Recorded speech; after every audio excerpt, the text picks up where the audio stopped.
this is Colleen, and Jen and I will be presenting literacy in the 21st century. Traditional literacy definitions state that literacy is the ability to read and write.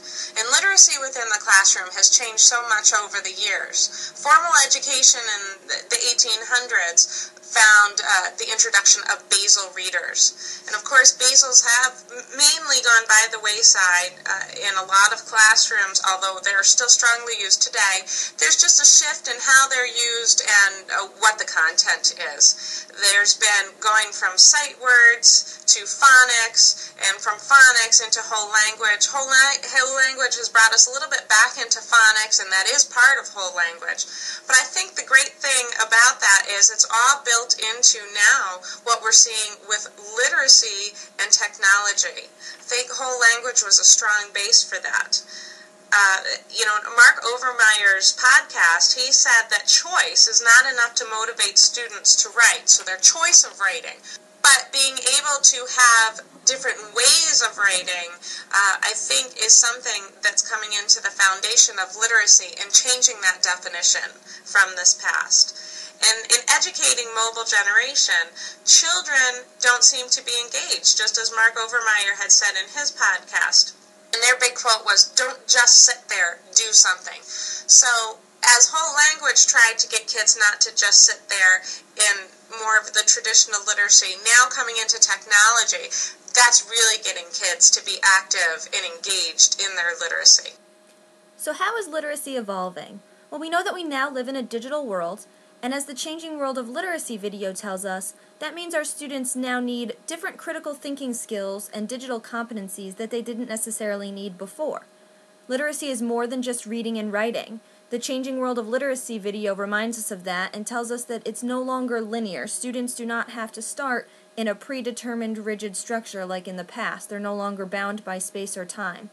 And assignments are no longer just assigned. The writing process video reminds us of how important it is to talk through and model different things with our students and to use mentor texts, and also real-world examples can help for that.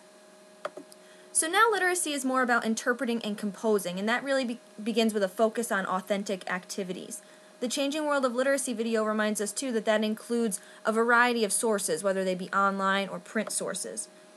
The next step is it requires a deeper understanding of the goal, and the Joanna Riddle author vodcast reminds us that students now have to evaluate, apply, express, and synthesize information to demonstrate a deeper understanding. And lastly, it's an active process. Student choice is very important, and as we know from the changing world of literacy video, that differentiated instruction and open inquiry process can really lead to greater student success. Tools in the classroom today are vastly different than tools from the classrooms of the past. Although much of it is still used in the classroom today, there are so many more options or things that can be used to build on what is in the classroom. Everything was paper-based, the books, the periodicals, pens and papers used to write. If we go way back into the past, every child had a slate that they would write on with chalk that did develop into paper. The technology of the past was audio and videotape. Through research, there was microfilm and microfiche. But we did our best to engage children in projects such as plays, dioramas, illustrations, and the use of audio tape and what technology there was. But as they said in educating a mobile generation, what we should be doing now is using their technologies. We shouldn't be using this stuff of the past to try and engage the children at this point.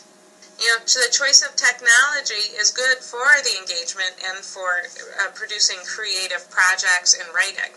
I thought the PowerPoint video on setting was very cool, and it's something that you couldn't do with these tools of the past. You could try and tell kids about setting and put together some poster boards, presentation, overhead presentation, maybe play some audio music, but it certainly doesn't have the impact that that slide had. And it doesn't, I think, give the children the ability to have an authentic voice, as Tom Romano spoke to in one of the podcasts. That's not to say that I don't think old technologies or old classroom tools are still viable. What do you guys think? Are they still viable? Now we have a wealth of different technologies like the ebooks and the Kindle or Nook technologies. a vast number of internet resources and digital storytelling sites, cartoon makers, planning sites, and obviously presentation tools. Issuu is the tool that Jen and I used for our presentation. It was new to both of us. We had never used it before. And in looking at the different choices, we found this was what we liked the best. With Issuu, you can create your own publication.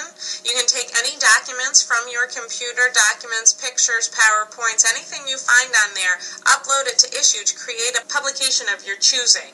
You can create something to look like a book, a magazine, a newspaper. There's a variety of options. And these publications can be shared either via email or you can embed them into websites. And you can put together a group on Issuu and have a collaborative project where you can work together as a group. Not only can you create your own publication, you can follow other publications, either by topic of interest or by the people who write on that topic of interest. And you can subscribe to these topics and become followers of them. Now we'll show you a screencast on how to use Issuu. Our group project was created using the website Issuu, which can be found at www.issuu.com. And basically it's a site that allows you to upload your own documents and turn them into very professional looking magazines or portfolios that you can share and distribute via the web. And neither one of us had really used this tool before, but we both found that it was very easy to use and we were very happy with the product. So to sign up, it's free. If you click on this sign up link here, it will take you to the simple form. You just need your first name, last name, a profile name that you would like, and an email so they can send you confirmation emails and updates. And then you're all set to log in. So I'll go to log in. And it will take me to my main page, which has some featured products here that they want me to look at, get kind of an idea of what the site is about. As you scroll down, you can see statistics of how many times your publications have been viewed in the last month, different features like that. But my guess is the feature that you'll use most often is this upload one here. So if you click on upload document, you can upload one file at a time or multiple depending on your needs. And you can also upload a file from your computer or from a web address. So if you have something that's more web-based, you do have the option to upload that. I'm going to select a PowerPoint file from my computer, and something I noticed just so that you're aware is that I have the new version, the 2010 version of Microsoft. Those you cannot upload in this. It's still working with the old version, so if you just do a save as, it seems to work fine. So it has some general information here that you fill out. So I'll call it presentation, my presentation, keywords. This info link it will fill out on its own. And then as you continue scrolling down, you go to this drop menu here and choose what type of publication you want to make, whether it's a magazine, a journal, a newspaper. For this one, I'll just click presentation. And then as you scroll down, you'll see that there's different other options you can do. You can select your target audience or you can leave it blank. You can embed audio as well, so if you wanted to add an MP3 file along with your product, you could do that. And once you have all the options selected that you want, you click Upload File, and it will upload here. And then it's going to take you to your bookshelf, where it will start for a little while converting itself here, and then it will move into this Published section. So I'll show you one that I have published. If you click on it, a little tab called Open comes up. Click on that. And you're able to view your portfolio or whatever you have uploaded very easily, and it will create a working magazine that you can then distribute to contacts from an email list.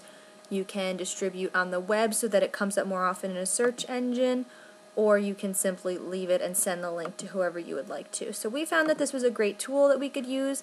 It's very easy to use and to edit. The library is very easy to control.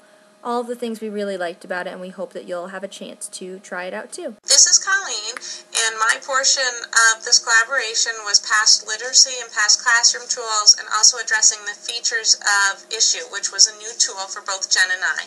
Another new tool that I used was Wordle that was in the literacy history slide. Jen and I collaborated via email and Skype to put together this presentation.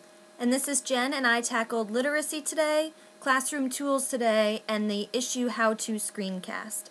Thank you for watching, and we hope that our video was informative.